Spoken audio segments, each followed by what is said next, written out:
Olá, no programa de hoje, o PT mineiro sob novo comando. A legenda que governa o país e lidera a oposição em Minas viveu um processo sucessório interno marcado por polêmicas e divisões e terá uma mulher negra à frente das articulações da seção estadual nos próximos anos, o que será prioridade na interlocução com outras forças políticas e com a sociedade. Eu converso com a deputada Leninha, primeira vice-presidenta da Assembleia e recém-empossada presidenta do Partido dos Trabalhadores em Minas Gerais. Bem-vinda, deputada. Prazer recebê-la no programa mais uma vez. Eu agradeço pela oportunidade aos que acompanham o mundo político. Eu espero que a gente possa fazer um bom bate-papo sobre os desafios que nós temos aqui no Estado. Sua chegada ao comando do PT mineiro, deputada, representou uma troca de grupo, à frente dos rumos da legenda. Como nasceu a articulação coletiva por sua candidatura e quais as suas motivações pessoais também em assumir a empreitada? Bom, o PT é um partido que é o único partido do Brasil em que o filiado que mora no município, ele elege o presidente municipal, estadual e o nacional. E é um partido que congrega várias forças internas, né? E essas forças internas, é claro que elas disputam o partido, mas elas constroem também na unidade este partido. Da nossa bancada de deputados federais, eu tinha 7 deputados federais que estavam apoiando a possibilidade para eu me tornar presidenta do PT e boa parte da bancada estadual. Então tinha um grupo de parlamentares, também tinha um apelo do movimento social, do movimento sindical. Então houve uma conjunção de forças políticas que atuam em Minas Gerais que colocaram a necessidade da gente fazer uma mudança no PT e, por fim, eles avaliaram que o meu perfil era um perfil ideal para a gente responder os desafios que nós temos no PT de Minas Gerais. Convite irrecusável. Convite irrecusável. A gente tem uma missão quando a gente está na política. E pelo meu perfil da prática da melhor política sempre, eu creio que dá para construir de fato, é isso que nós estamos vivendo, a construção da unidade, buscando ouvir os que pensam diferente. Então, é na diversidade, na divergência, para buscar confluência naquilo que a gente tem em comum, né? Que é a prática da melhor política, é claro, nossos objetivos enquanto PT do Estado de Minas Gerais e do Brasil. Falando nessa busca de unidade, a sua vitória foi precedida ali por divisões internas, embates públicos, alguns em tons elevados, que tinham como pano de fundo a impugnação da candidatura da deputada federal Dandara, nome que contava aí com o apoio da antiga direção estadual e de parte também dos deputados. Ficaram desse processo, deputada Leninha, fissuras ou cicatrizes que ainda precisam ser curadas? Bom, todo o processo que é o que a gente viveu, ele deixa suas marcas, mas deixou também que a necessidade de ter uma maturidade política, a responsabilidade, não só da minha concorrente, até então, a Dandara, deputada federal, mas também de toda a nossa bancada federal e estadual e todas as nossas lideranças. Então, eu penso que o processo, ele sinaliza para que haja mudanças. Não é no PET, talvez uma forma alternativa, de fazer o nosso processo de escolha direta, como o PT faz, mas também da necessidade da gente construir pontes e diálogos com aqueles que pensam um outro partido, enfim, que pensam outra forma de gestão partidária. Mas eu creio que esse processo nos ensinou muito e agora nós estamos na fase 2, nós viramos a chave. A gente agora está nessa construção da unidade, pensando nos desafios que nós temos e, acima de tudo, entendendo que cada grupo que compõe o PT tem também seu modo de querer construir o partido e a gente vai procurar agregar todos esses modos de pensar o PT naquilo que a gente tem de objetivo comum. Como é que são as conversas para a composição do diretório, colegiado? Então, nós fazemos um processo democrático de que as forças políticas que compõem o PT possam indicar os nomes. Nós temos também uma preocupação com a proporcionalidade na composição, levando em consideração o número de mulheres para ocupar os espaços de poder, levando em consideração o número de jovens, procurando contemplar a comunidade LGBTQIA+, contemplar os que lutam para combater o racismo, contemplar os que lutam pela defesa de proteção dos animais, contemplar as pessoas idosas. Então, a gente procura trazer para dentro da gestão toda essa diversidade. Então, os que compõem as forças do partido sabem dos critérios. Então, a gente divide o número de vagas a partir do percentual eleitoral que cada chapa teve, e é nessa proporcionalidade de votos que a chapa teve é que a gente faz a composição. A gente já está bastante avançado, né, na composição da executiva, e a gente espera concluir essa composição nos próximos dias. Alguns membros do PT, deputada Leninha, fazem uma autocrítica de que o partido precisaria se reaproximar de setores expressivos da sociedade, como a nova classe C, os trabalhadores autônomos. O que a senhora pensa a respeito? Eu concordo plenamente, nós precisamos ver a realidade do mundo do trabalho hoje, que está muito diferente, né? O PT é um partido, né, da classe trabalhadora e que a gente tinha as categorias muito bem protegidas pela CLT, pelos processos de contratação. E hoje nós temos um processo, por exemplo, com motoristas de aplicativo, com entregadores, né, dos iFoods, enfim, e temos também essa realidade, né, nós estamos falando da terceirização. Então, o mundo do trabalho mudou muito. Nós precisamos, então, reabrir o diálogo com esse setor para entender os desafios. Quando a gente estava discutindo, por exemplo, sobre segurança alimentar e nutricional, muitas vezes você tem os entregadores de comida que transportam naquelas mochilas vermelhas comida que, às vezes, ele não tem condição de comprar.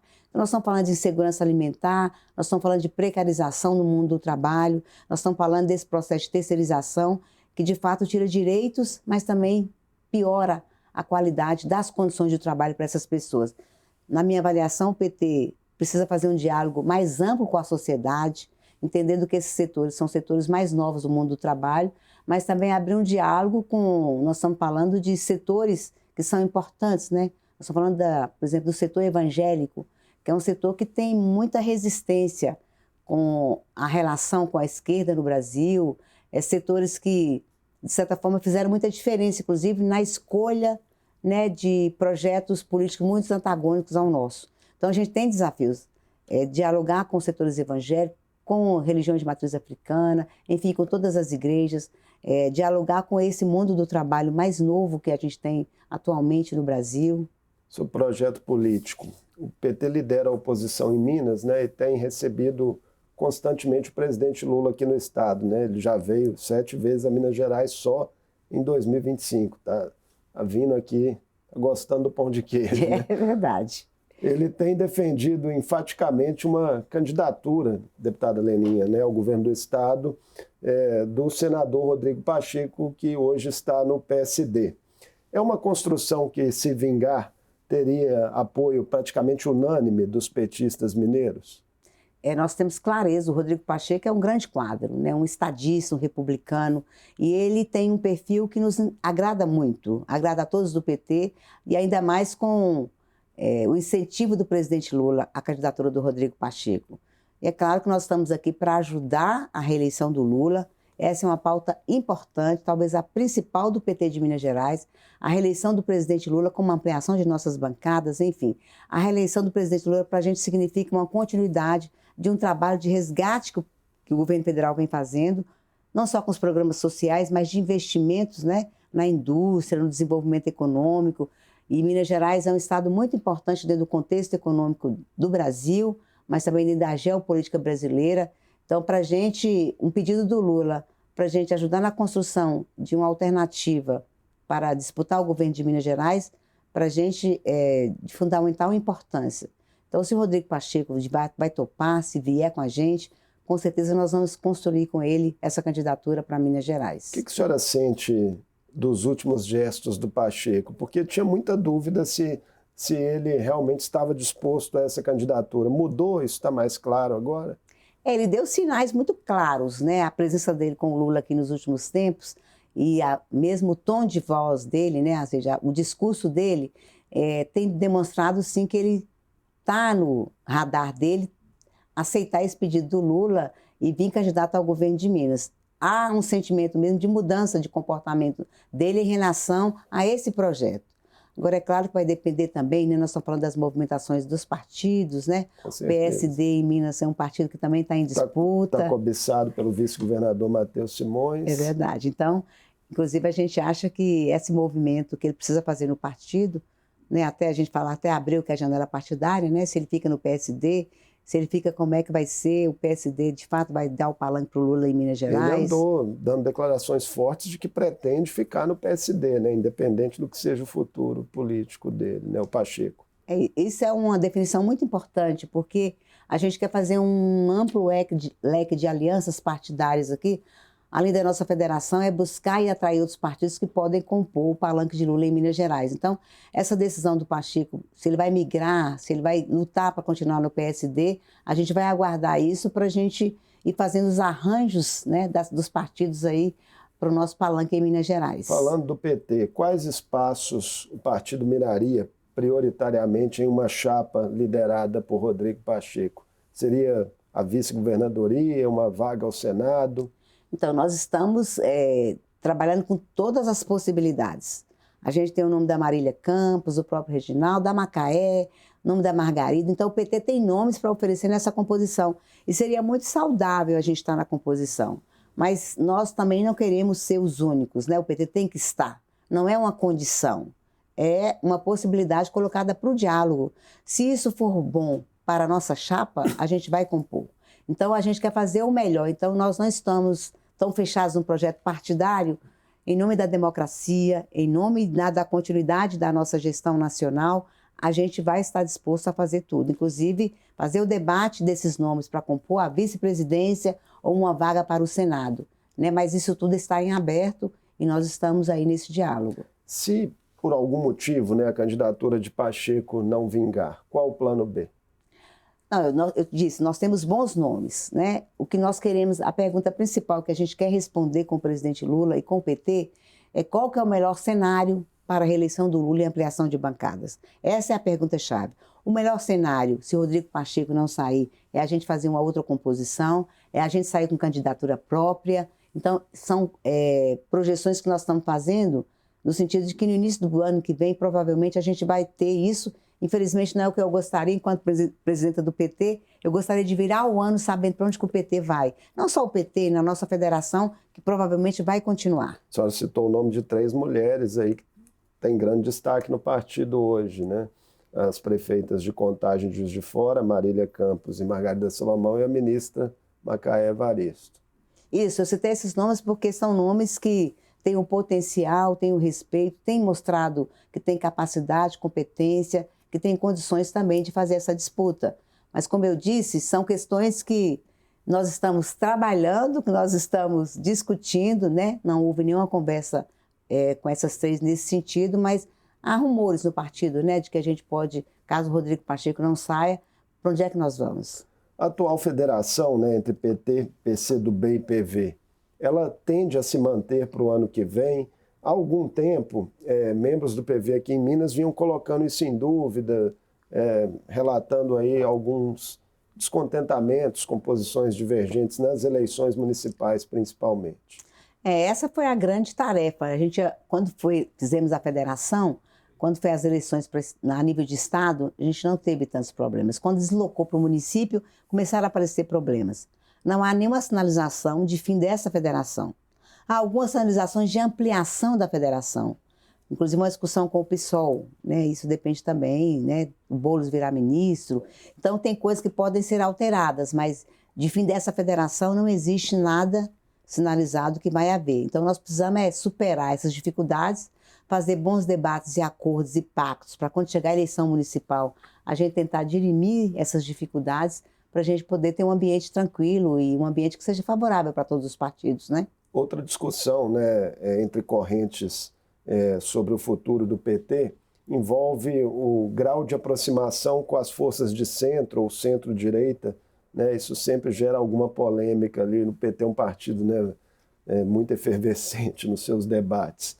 Qual que é a sua visão? É um caminho imperativo um PT mais ao centro ou nem tanto? Não, nem tanto. É claro que a gente sabe que tem pautas que são caras e importantes para a gente, que nós não conseguimos avançar, apesar de todos os governos do PT que nós tivemos no Brasil. Pauta da reforma agrária, pauta mais ousada no sentido da taxação, como nós estamos falando, né? Taxar os mais ricos para que a gente possa ter uma melhor distribuição da renda. E é isso, são pontos chaves que a gente vai tentar superar as desigualdades no Brasil quando a gente tiver a coragem política de fazer essas mudanças. Não é possível que uma pessoa, por exemplo, que tem uma motocicleta, um veículo, tem que pagar IPVA, e quem tem o helicóptero, quem tem o navio, quem tem a aeronave, não pague nenhum imposto sobre esse transporte. Então, tem uma desigualdade no Brasil gerada por esse sistema né, que nunca olhou para os mais ricos, como agora o presidente Lula está olhando, e é isso que a gente está querendo fazer. Quando as pessoas falam sobre a questão do imposto, quando a gente quer isentar quem ganha até R$ 5.000 no imposto de renda, é no sentido da gente criar mais condições para que as pessoas mais pobres tenham mais acesso, tenham mais recursos para acessar outras coisas, né? Você fala do gás para todos. Um gás custa R$ 150. As pessoas podem falar que isso é projeto populista, mas só quem passa fome, só quem tem que buscar uma lenha para acender um fogo, quando o gás acaba e não tem um gás para cozinhar, sabe que é um programa importante, sabe a economia que vai ser feita a partir disso. Dar prioridade a isso é ser de esquerda? É nesse isso, sentido? é nesse sentido, é nesse sentido. Nesse sentido que a gente pode ter também no centro, mais ao centro, pessoas que são sensíveis a uma pauta econômica que venha a reduzir essa desigualdade. Então, eu tenho a impressão, quando o Lula foi fazer uma aliança com o Alckmin, quando o Lula fez uma aliança com o Zé de Alencar, foram alianças estratégicas do ponto de vista da governabilidade, mas trazendo pessoas sensíveis a uma pauta que deveria também, não só ser a do centro, mas como da direita. A direita também precisa pensar que esse país desigual precisa ter políticas para reduzir essa desigualdade. A senhora já colocou, né, como prioridade absoluta para o PT o projeto de reeleição do presidente Lula em 2026. E as pesquisas de avaliação de governo, deputada Leninha, e de intenções de voto, né, para a presidência, ainda mostram percepções sociais muito divididas. Por que tem sido tão difícil fazer arrefecer a polarização no país? Bom, nós temos mecanismos utilizados, né, principalmente pelo grupo da direita, que chegam na população mais pobre, né? Nós estamos falando de alguns parlamentares do TikTok, das mídias, das redes, né? Que mostra, na nossa avaliação, fatos, inclusive, irreais, né? A tal das fake news. Então, a gente tem um mecanismo que nós temos dificuldade, agora tem a inteligência artificial também aí colocada, e que a gente precisa, de fato, chegar com a verdade, com aquilo que, de fato, acontece no governo federal, com os programas sociais, entender que isso é uma decisão política de governo. Colocar o pobre no orçamento para manter alguns programas de transferência de renda, alguns programas sociais, é uma decisão política. E a gente assistiu no governo anterior um desmonte dessas políticas sociais, que agora nós estamos recuperando essas políticas. Então, por mais que as pessoas temam em falar mal do Bolsa Família, mas o Bolsa Família não é só o pobre que ganha, né? O comerciante local, o dono da farmácia, o dono do supermercado, do açougue, porque o povo pobre não guarda dinheiro, não faz poupança, não investe na bolsa de valor. O povo pobre gira o dinheiro no comércio local e é isso que a gente acha importante. Agora, alguns pesquisadores, né, que a gente conversa até aqui no programa, no Mundo Político, têm pontuado que não há mais tanto um sentimento de gratidão da população por esses programas sociais, que um pouco da explicação também da polarização estaria nesse ponto. Como é que a senhora vê isso? Eu penso que a gente fez muita inclusão muito despolitizada da luta de classe no Brasil. Então, por isso que as pessoas acham que é obrigação do governo, que é mérito dela ter que conquistar uma casa, mas não é isso. Então, na minha perspectiva, como a gente fez uma inclusão social, a gente descolou isso do debate da luta de classe. Então, eu não posso falar da minha casa, minha vida, é uma luta coletiva, é uma luta em que faz pressão no orçamento para ter dinheiro para isso. Então, nós estamos falando de que é importante retomar um trabalho de formação, e é por isso que eu acho que, na minha perspectiva, é ocupar as bases desse país e desse Estado, conversando com as pessoas sobre isso, né? Sobre decisão política de ter um orçamento que inclua o povo mais pobre. E, na minha avaliação, a polarização que às vezes acontece tem muito a ver com pautas ideológicas, identitárias, não são pautas sociais. O que a gente acompanha é pautas muito moralistas, né? As pessoas não estão preocupadas com quem está passando fome. Está preocupada porque aquela pauta ali inclui a comunidade LGBTQIA+. As pessoas não estão preocupadas ter moradia, estão preocupadas se é contra o aborto, é a favor do aborto. Então tem muita pauta moralista colocada e não é pauta política para discutir a vida do povo. Infelizmente, é isso que a gente vem acompanhando nos últimos tempos. Está em curso no Supremo Tribunal Federal, deputada Leninha, o julgamento nessa semana da trama golpista após as eleições de 2022, no qual são réus aí o ex-presidente Bolsonaro e militares de alta patente que ocupavam postos em seu governo. Nesse momento que a gente grava essa entrevista aqui no Mundo Político, já há uma tendência, né, de formação de maioria pela condenação de todos esses réus. Qual a sua expectativa, né, para o desfecho desse julgamento, o quão simbólico ele é e os seus possíveis desdobramentos, né, para o campo da oposição, que de lá sairá, né, quem o presidente Lula deverá enfrentar no ano que vem? Eu penso que as pessoas que orquestraram, que acompanharam a construção dos atos do dia 8 de janeiro devem ser punidas. Eu penso que a nossa democracia, para ela inclusive ter mais força, esses atos não podem passar impunes. E há que ter respeito pelas instituições de justiça. O Supremo Tribunal Federal, ele precisa ser respeitado. O que a gente vem acompanhando nos últimos tempos é um completo desrespeito à instituição. A gente falando dos poderes instituídos no Brasil.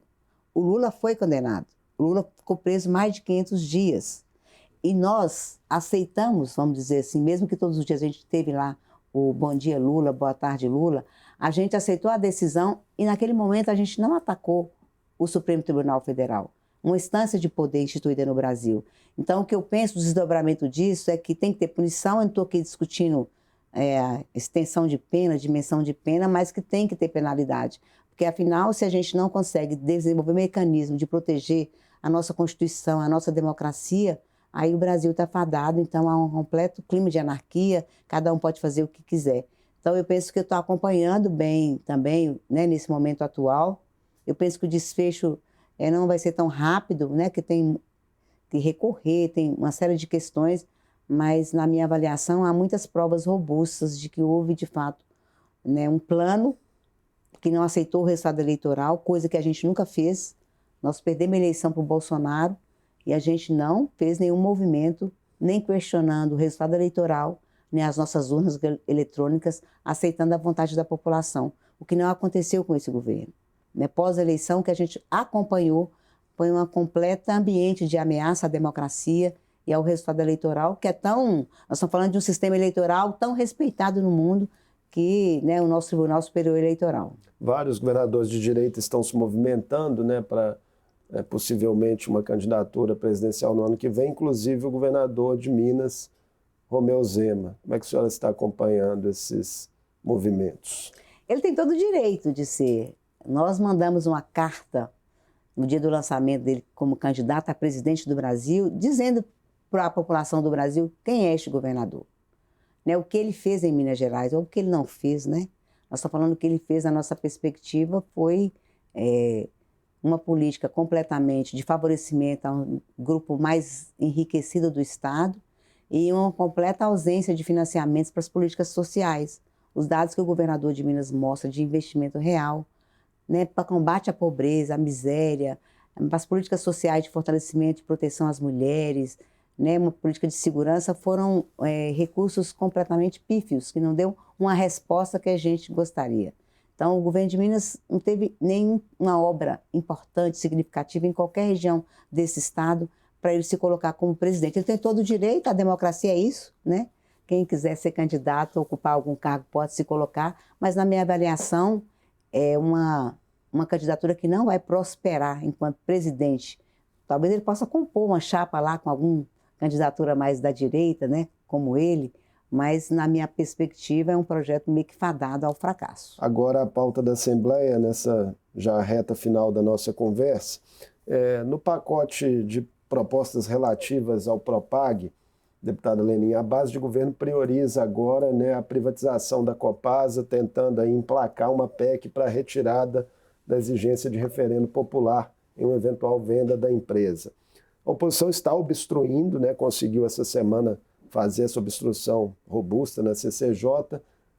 Vocês acreditam que tem condições de barrar de forma definitiva essa matéria na casa? Bom, é uma luta a cada dia. O primeiro movimento nosso é não deixar essa PEC ser aprovada no plenário. Quer dizer, essa PEC está falando que você, que já está previsto na Constituição, que você pode votar sim ou não pela venda das nossas estatais, do nosso patrimônio. Essa PEC está falando que agora você não pode mais falar sobre isso. Quer dizer, é uma PEC que nós estamos falando do silenciamento, de querer calar a boca do povo, de não deixar o povo mineiro participar de uma decisão tão importante. Afinal, na época do governo Itamar, quando foi colocado, foi no sentido de proteger, colocando um sujeito político a mais, que não é o parlamento, que é o povo mineiro, para poder opinar sobre isso. Então, a nossa luta agora é não deixar que a PEC seja aprovada. E nós vamos fazer um apelo à sociedade, né? Se o governador não tem medo da urna, do voto, por que não fazer um plebiscito sobre a venda das nossas estatais? Qual que é o problema da gente organizar? É só sim ou não. Se fizer isso, né, não precisa ser 100% da população, mas abrir o processo. Hoje tem celular, tem internet, então você pode fazer um processo muito rápido, não precisa levar muito tempo. Você pode acionar a tecnologia para que toda a população que vai receber a conta de luz, a conta de água, que aquela população possa ter um mecanismo ali de dizer sim ou não sobre a venda das nossas estatais. Essa é a nossa tarefa número 1. Se a gente conseguir vencer essa etapa, aí a gente entende que o projeto ele não pode ter essa estratégia mais na casa. Então, o governador tem que fazer o referendo, tem que fazer a consulta para depois fazer o processo de privatização.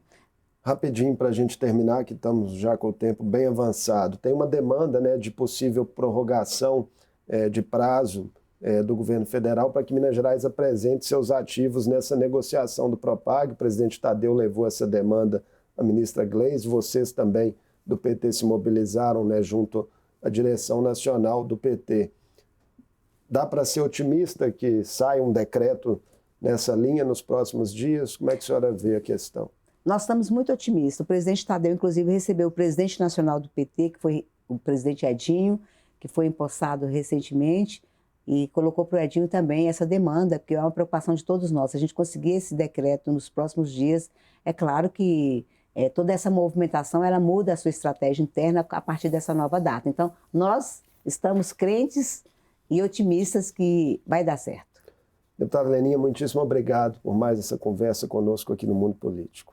Eu agradeço mais uma vez pela oportunidade e um grande abraço.